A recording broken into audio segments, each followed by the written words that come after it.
बिहार के शिक्षकों के ट्रांसफर हेतु जारी हुआ एसओपी। प्रधान शिक्षकों, प्रधानाध्यापकों और बीपीएससी टीआरई 3 वालों का नहीं हो सकेगा ट्रांसफर। दोस्तों नमस्कार, मैं हूं आपका दोस्त एसके चौधरी। आवेदन हेतु शिक्षकों के द्वारा इंतजार किया जा रहा था कि कौन से एसओपी जारी किए जा सकेंगे, कौन कौन से शिक्षकों के द्वारा आवेदन किया जा सकेगा, क्या वरीय शिक्षकों को विद्यालय छोड़ना ही पड़ेगा। इन तमाम बिंदुओं को लेकर शिक्षकों में ऊहापोह की स्थिति बनी हुई थी। लेकिन दोस्तों एक पत्र जारी हो गया है और यह पत्र तो आखिर 21 जुलाई 2026 के द्वारा निर्गत है, परंतु आज ही वायरल हुआ। आइए आज के इस वीडियो में हम बताते हैं कि ट्रांसफ़र हेतु आवेदन हेतु ये एसओपी जारी किया गया है। इसके अंतर्गत ये बातें तो बिल्कुल स्पष्ट हो गई है कि परिवीक्षा अवधि में रहने वाले शिक्षकों का कदापि ट्रांसफ़र नहीं हो सकेगा। लेकिन ये भी बात स्पष्ट हो गई है कि 5 वर्ष से अधिक उम्र वाले शिक्षक जिस विद्यालय में छात्र अनुपात में ज़्यादा संख्या में होंगे, उनका दूसरे विद्यालय में पदस्थापन होना निश्चित है। आइए आज के इस वीडियो में हम आपको विस्तार पूर्वक यह बताते हैं कि जारी किया गया एसओपी क्या कुछ सामने बयां करता है। आइए इस पर विस्तार पूर्वक चर्चा करने से पहले मैं आपसे गुजारिश करूंगा, अगर आप मेरे इस चैनल को अभी तक सब्सक्राइब नहीं किए होंगे, कृपया सब्सक्राइब कर लेंगे और सब्सक्राइब कर चुके होंगे तो दोबारा सब्सक्राइब करने की कतई आवश्यकता बिल्कुल भी नहीं है। सबसे पहली बात दोस्तों, आपको पता होगा कि ट्रांसफ़र हेतु यह समय निर्धारित किया गया था कि कम से कम 5 वर्ष की सीमा, लेकिन इस आवेदन हेतु इस ट्रांसफ़र में उसे शिथिल कर दिया गया है। कोई ज़रूरी नहीं कि 5 वर्ष जिनकी सेवा पूर्ण हो गए हो वही शिक्षक आवेदन कर सकेंगे और उनका ही ट्रांसफ़र हो सकेगा। इस एसओपी में आप देख रहे होंगे, वो भी आपके स्क्रीन पर दोस्तों, उसमें स्पष्ट कर दिया गया है कि शिथिल किया जाता है आवेदन निमित्त हेतु, यानी जिनकी सेवा 5 वर्ष पूर्ण हो गई है वही आवेदन कर सकेंगे, ऐसी बात नहीं है। जो शिक्षक 5 वर्ष से कम सेवा से हैं लेकिन परिवीक्षा अवधि से पार कर चुके हैं, परिवीक्षा अवधि पूर्ण कर चुके हैं, वही शिक्षक आवेदन कर सकते हैं। और उससे ऊपर भी 5 वर्ष, 10 वर्ष, 15 वर्ष इत्यादि वाले शिक्षकों के द्वारा भी आवेदन किया जा सकता है। तो 5 वर्ष की समय सीमा को समाप्त कर दिया गया है। उसके बाद आइए दोस्तों बड़ी बात कि आखिर परिवीक्षा अवधि में रहने वाले शिक्षकों का ट्रांसफ़र नहीं किया जाएगा। कोई भी शिक्षक हो जो परिवीक्षा अवधि में रहे होंगे, चाहे वो प्रधान शिक्षक हो, प्रधानाध्यापक हो या फिर अन्य कोटि के शिक्षक हो, उनका ट्रांसफ़र नहीं होगा, वो आवेदन करने लायक भी नहीं रहेंगे। इससे स्पष्ट हो गया है कि प्रधान शिक्षक आवेदन नहीं कर सकेंगे, जो जहां है फिलहाल वही बने रहेंगे। प्रधानाध्यापक जो हाई स्कूलों में बहाल हुए हैं वो भी वही बने रहेंगे, और ख़ास तौर पर टीआरई 3 के अभ्यर्थी वो भी अभी परिवीक्षा अवधि में ही है, वो भी आवेदन नहीं कर सकेंगे। मैं बता देना चाहूँगा कि 2 वर्षों की परिवीक्षा अवधि अभी तक लागू है बिहार के शिक्षकों के लिए। तो 2 वर्ष पूर्ण करने वाले शिक्षकों के द्वारा ही आवेदन किया जा सकता है। अगर 2 वर्ष सेवा के नहीं हुए हैं तो वो किसी भी सूरत में आवेदन नहीं करेंगे। उसके बाद बड़ी बात यहाँ पर स्पष्ट कर दी गई है कि जिन शिक्षकों का इससे पहले भी ट्रांसफ़र हुआ है या फिर म्यूचुअल ट्रांसफ़र हुआ है, वो भी आवेदन के हकदार होंगे। वो भी अपना एक बार फिर से ट्रांसफ़र कराना चाहते हैं तो बिल्कुल वो आवेदन करेंगे और उनके आवेदन पर विचार करते हुए उनका ट्रांसफ़र किया जा सकेगा।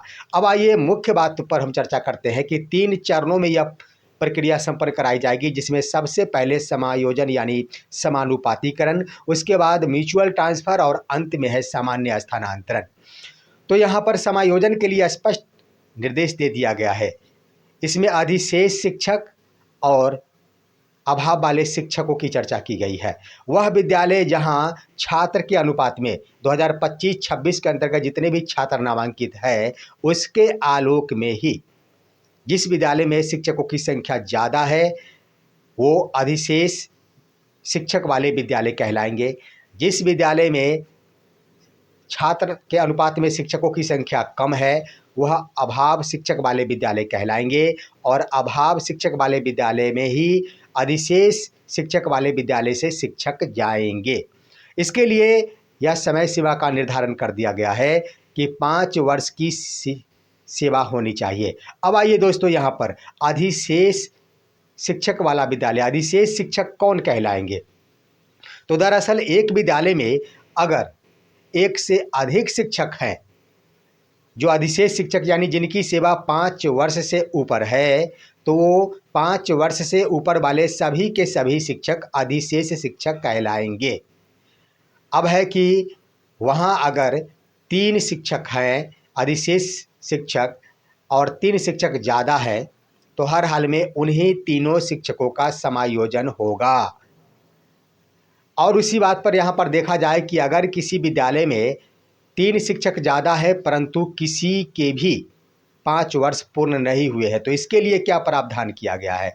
तो सबसे पहली बात कि अधिशेष शिक्षक जहाँ की 5 वर्ष से ऊपर की सेवा हो गई है, वहाँ सबसे पुराने शिक्षकों से गिनती की जाएगी। जिनकी सबसे ज़्यादा सेवा अवधि हुई नंबर 1 पर आएंगे, उससे कम वाले नंबर 2 पर आएंगे और उससे कम वाले नंबर 3 पर आएंगे। लेकिन वह विद्यालय जहां शिक्षकों की संख्या 3 ज़्यादा है, अधिशेष शिक्षक वाले विद्यालय जहां 3 शिक्षक छात्र के अनुपात में ज़्यादा है, वहां किसी के भी 5 वर्ष नहीं पूरे हैं, तो आखिर वहां अधिशेष शिक्षक कौन होंगे।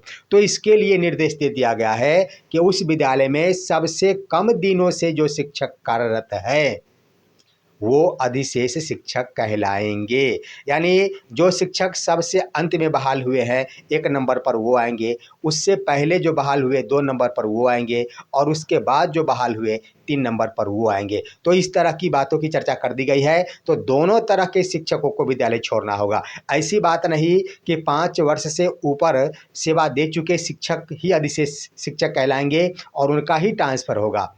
जो शिक्षक 5 वर्ष की सेवा पूर्ण नहीं किए हैं लेकिन परिवीक्षा अवधि को पूर्ण कर चुके हैं, तो हर हाल में उनका ट्रांसफ़र हो सकेगा। अब यहाँ पर एक पेच फंस रहा है कि सबसे अंत में जो बहाल हुए कम सेवा अवधि, तो कम सेवा अवधि में अगर TRE 3 के अंतर्गत बहाल हुए तो उनका तो पदस्थापन या ट्रांसफ़र किसी भी सूरत में होगा ही नहीं। हाँ, TRE 2 हो, TRE 3 हो या फिर वर्ष 2022 में जो शिक्षक बहाल हुए थे वो अगर है तो उनका ट्रांसफ़र हो सकेगा। तो इस तरह का उल्लेख कर दिया गया है। अब आइए एक राहत भी प्रदान की गई है, जिसके अंतर्गत दोस्तों सेवा अवधि की गणना 31 मार्च 2026 तक की गई है। यानी 31 मार्च 2026 तक जिनकी सेवा अवधि पूर्ण हो गई हो, 5 वर्ष पूर्ण हो गए हो, वो अधिशेष शिक्षक कहलाएंगे।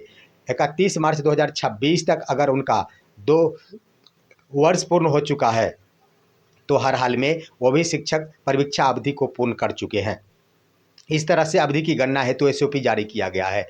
तो इसके आधार पर दोस्तों ये स्पष्ट हो चुका है कि सबसे पुराने शिक्षकों को जाना है। लेकिन यहाँ पर 58 वर्ष वालों के लिए एक प्रावधान किया गया है कि वह शिक्षक जिनकी सेवा 31 मार्च 2026 को 58 वर्ष पूर्ण हो गए हैं और समायोजन के अंतर्गत उनका नाम आता है, तो हर हाल में वो शिक्षक 58 वर्ष पूर्ण होने के बाद अगर समायोजन हेतु आवेदन करते हैं तो उन्हें पदस्थापित किया जाएगा अन्यत्र। यानी उन पर जबरन की स्थिति नहीं बनेगी, उन पर जबरन की स्थिति नहीं बनेगी, यानी जबरन उन्हें समायोजन नहीं किया जा सकेगा। इस बात से स्पष्ट हो गया है कि अगर समानुपातीकरण की प्रक्रिया के अंतर्गत पहचान हेतु पोर्टल पर ही विद्यालय के आंकड़े जारी किए जाएंगे, यानी कौन से विद्यालय हैं जो कि अधिशेष शिक्षक वाले विद्यालय हैं, वो विद्यालय पोर्टल पर जारी किए जाएंगे। कितने शिक्षक अधिशेष शिक्षक हैं उसकी संख्या भी वहाँ पर जारी की जा सकेगी। तो इससे स्पष्ट हो जाएगा कि कितने शिक्षकों को यहाँ से जाना है। उसके बाद अभाव वाले विद्यालय की सूची भी जारी किए जाएंगे और कितने शिक्षकों को वहाँ जाना है, इससे स्पष्ट हो जाएगा कि उसी विद्यालय में जाना है अधिशेष शिक्षकों को। तो इससे पहचान हो जाने के बाद शिक्षकों के द्वारा आवेदन किया जाएगा। यहाँ पर स्पष्ट है कि शिक्षकों के द्वारा आवेदन करने के उपरांत ही उनका समायोजन होगा, समानुपातीकरण होगा। लेकिन ये भी बात सत्य है कि अगर शिक्षकों के द्वारा आवेदन नहीं किया जाता है तो विभाग के स्तर से क्या कुछ किया जाएगा। तो दरअसल दोस्तों एक 58 वर्ष के उदाहरण के आधार पर स्पष्ट हो गया है कि फिलहाल तो उन्हें राहत मिल जाएगी, लेकिन आने वाले दिनों में प्रशासनिक दृष्टिकोण से उनका समानुपातीकरण किया जा सकेगा। ऐसा प्रावधान इस SOP में कर दिया गया है। तो इस तरह से देख लिया जाए दोस्तों, मुख्य रूप से कह दिया जाए यह ट्रांसफ़र की प्रक्रिया के अंतर्गत टीआरई 3 का ट्रांसफ़र होना नहीं है, प्रधान शिक्षकों का ट्रांसफ़र होना नहीं है, प्रधानाध्यापकों का ट्रांसफ़र होना नहीं है। तो आखिर ट्रांसफ़र होगा किसका? तो बस वही दोस्तों कि सबसे पुराने शिक्षक जो होंगे, अधिक से अधिक संख्या में समानुपातीकरण का कार्य हो सकेगा और उसके बाद जो शेष रिक्तियां बचेगी एक बार फिर से जारी किया जाएगा और उसके अंतर्गत सामान्य स्थानांतरण की प्रक्रिया प्रारंभ होगी, जिसके अंतर्गत पहले जो भी शिक्षक ट्रांसफ़र ले चुके हैं उन्हें भी मौका प्रदान किया जा सकेगा। एक और बात की चर्चाएं कर दी गई है कि वर्तमान में मॉडल स्कूल है सरस्वती विद्या निकेतन, वहाँ किसी भी प्रकार का ट्रांसफ़र नहीं होगा, उसे अछूता छोड़ दिया गया है। तो इस तरह से दोस्तों स्पष्ट है, अब तैयार रहने की ज़रूरत है। बस चंद दिनों में ही पोर्टल पर अधिशेष शिक्षक वाले विद्यालयों की सूची जारी कर दी जाएगी, उसके बाद अभाव शिक्षक वाले विद्यालय की सूची जारी कर दी जाएगी और ये कह दिया गया है कि सबसे पहले समायोजन वाले और म्यूचुअल वाले ही आवेदन कर सकेंगे। इस बात की चर्चाएं कर दी गई। हाँ, एक और बात की स्पष्टता कर दी गई है कि जो शिक्षक म्यूचुअल के लिए भी आवेदन करते हैं और सामान्य स्थानांतरण के लिए भी आवेदन करते हैं, तो उन्हें किसी एक में यानी म्यूचुअल में अगर लाभ मिल जाता है तो सामान्य स्थानांतरण का आवेदन उनका रद्द माना जाएगा, कोई भी विचार नहीं किया जाएगा।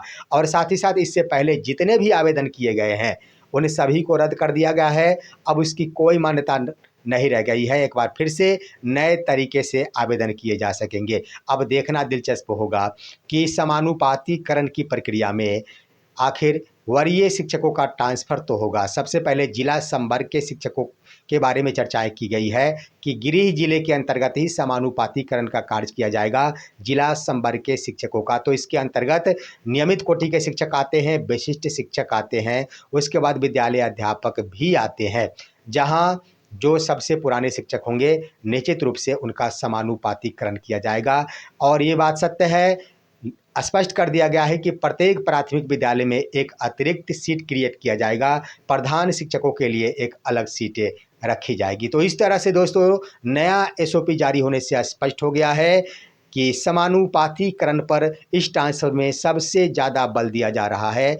उसके बाद म्यूचुअल ट्रांसफ़र होगा और अन्य कह दिया जाए सामान्य ट्रांसफ़र की बातें तो ये नगण्य रहेगी, कम से कम संख्या देखने को मिलेगी जब सामान्य ट्रांसफ़र होंगे।